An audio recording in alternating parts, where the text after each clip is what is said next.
All right, guys, welcome back. Part 2 here of the International Harvester and Case IH Utility Series tractors and some of the common issues I find with them.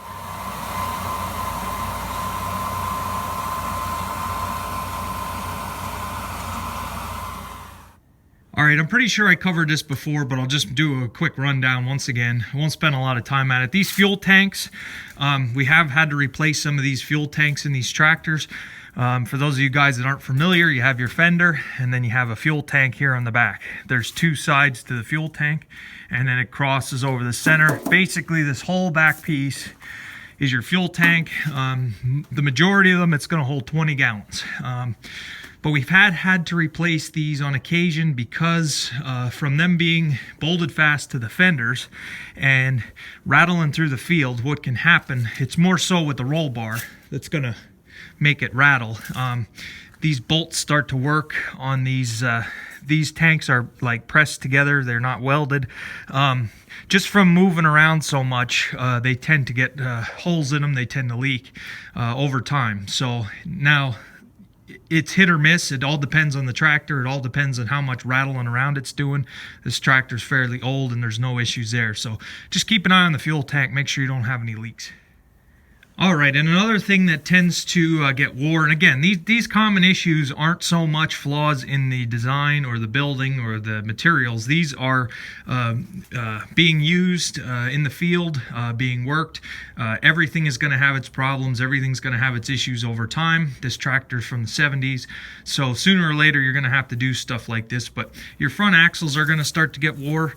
It's the same with most international tractors, and not just international, most tractors. The front axles start to get wore out from bouncing through the field and just age. So what happens with these is they start to get a little wore in the spindles, just like your other ones, your bigger models. Your tie rod ends, keep an eye on your tie rod ends. They're very inexpensive to replace. But this center piece here, this bolster here that holds your axle, you can see your axle slides in there, and then you have two bolts here to hold it in place. Now on my 685, there's 3 bolts to hold it in place. This has 2. This is more like the 395 with 2 bolts. This is how you adjust your axle. You take these bolts out and you can slide this out to move it out or push it in. But you see a lot of these welded here, where these bolts are. You see a lot of times where these here get welded. So I've seen it many times, seen it in the shop. It's got to be a weak point with your front axle that this part gets re-welded, or people try to beef it up with plates. It is a common thing, and just keep a lookout for it if you're looking to buy one. Check the slop in the front end before you make a decision on buying it. And just as an example, here's my Case International 685. You'll notice there's 3 bolts where this axle slides in here. This looks like it might have been beefed up at one time here. But I can't say that the steel is any heavier on this model versus the 574. Looks to be the same thickness of steel. It seems like they just changed it a little bit to fix that. They put 3 bolts in. Still can be a common issue. And again, that's all on wear and tear. It depends on what you're going to be using the tractor for. Loader tractors are always going to have a harder life than a regular field tractor. So yeah, just something to keep an eye out for. When I got this 685 home, I changed both tie rod assemblies just because the wheels used to veer a little bit, so we got them changed. This is good and solid, so, and it's fairly inexpensive. It doesn't cost a lot of money to change these.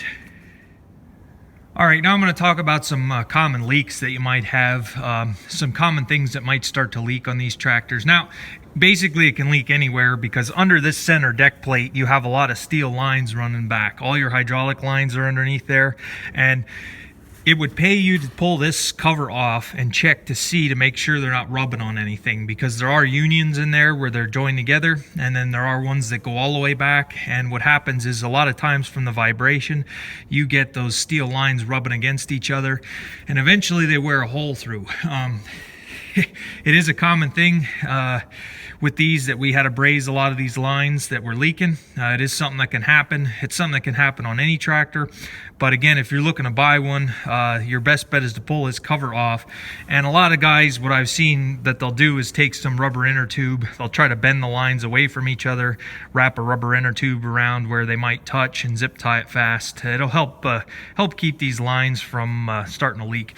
The other common leak is your steering hand pump. Now this one's not leaking, thank goodness, and the 395 is not leaking. I have seen many of these that leak, and where they leak is out the top of the steering hand pump, and then you'll notice there's just oil all down here in your center console.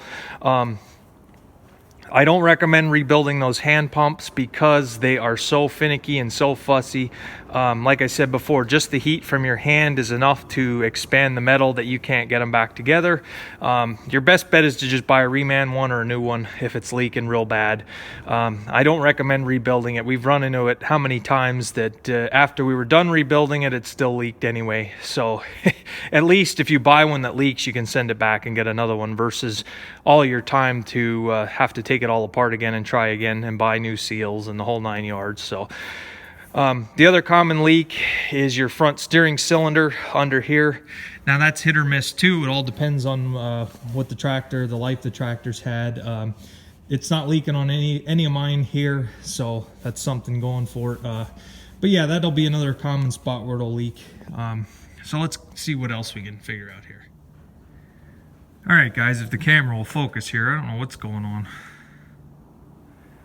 Anyway, parking brakes. Your parking brakes on these tractors are pretty good. They will hold a lot of weight. They're not bad. It's just one thing to watch out for if you're going to buy one. Make sure it works. The other thing is make sure that before you drive anywhere, you take the parking brake off. Most of these tractors have a warning light on the dash that'll tell you when your parking brake is on. A lot of them don't have a working light that tells you that it's on. Basically what happens is if you have this parking brake on and you start to drive with it, it's not going to take very much for you to wipe out the parking brake driving with it on. These aren't very tolerant of driving with them on. It's not like your old disc brakes out at the wheel that they'll just squeak and get hot and you'll glaze them over and then it's a 20-minute job to replace your disc brakes. This here, it's pretty labor intensive to change your parking brake.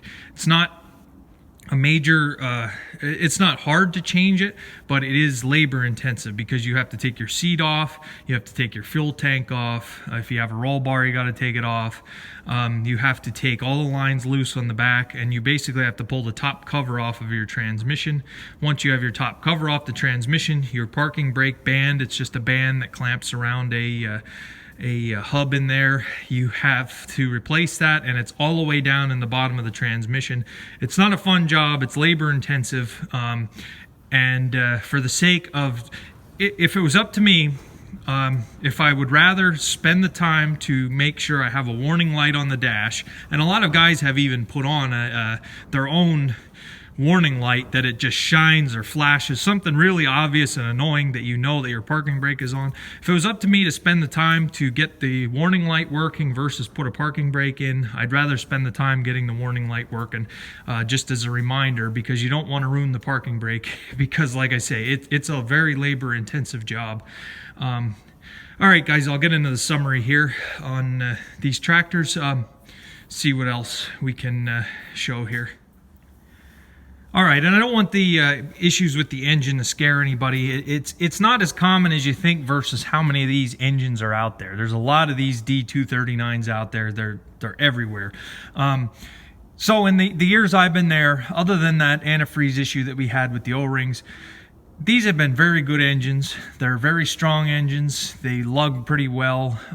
As far as other issues, there isn't very many other issues that I've seen.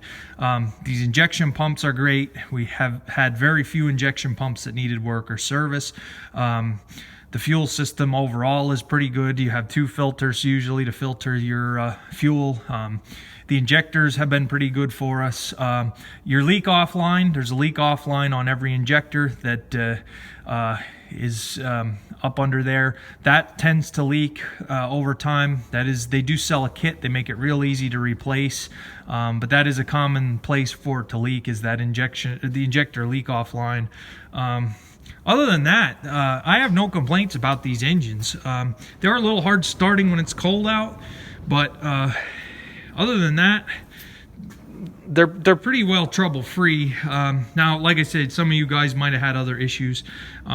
This is the 3-cylinder version, and like I say, this 3-cylinder in this 395 is different than the 495, and it does get complicated. They have a couple different versions of this engine, but I have no complaints about the engine, and you'll see I'm not afraid to own them. We have 2 of them here, so engines are pretty good. Power takeoffs. We have had, trying to think back, I don't think we had anything to do on these power takeoffs. Maybe once. The PTOs on these tractors are pretty good. If you treat them right, you're never going to even have to figure out how to work on them. Trying to think what else. 3-point hitches, again, no issues that I'm aware of that we had. Now, it's not to say there aren't problems, but everybody's experience is going to be different. So overall, I'll just end the video here. This will be the summary. Overall, these tractors are so handy. They're the perfect size for a lot of jobs. International and Case made so many of them.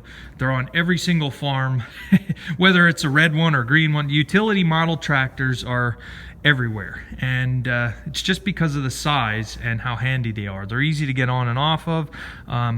They have enough power usually to do what you want to do with them. So as far as the utility model, I would have no problems or any issues. I'm not afraid of the red ones in that 40 to 99 horsepower range.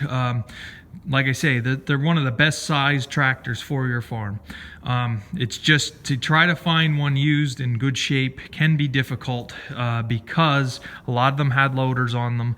A lot of them are used every day on a farm, and it can be difficult to find a good used one, and usually they're expensive. But if you can find that one good one that hasn't been abused or is in pretty good shape, there's no reason to be afraid of it, really. So yeah, these are a good sized tractor, and like I say, those are some of the common things. I can't really think of anything else. Like I said, other than doing clutches and fixing some leaks, and the occasional fuel tank that leaks, the occasional parking brake, and a lot of that is on operator and maintenance. So if you're the type of guy that's going to maintain this stuff and look out for this stuff, you can run these tractors for long periods of time before you start to have any kind of issues. So all right, thank you guys for watching.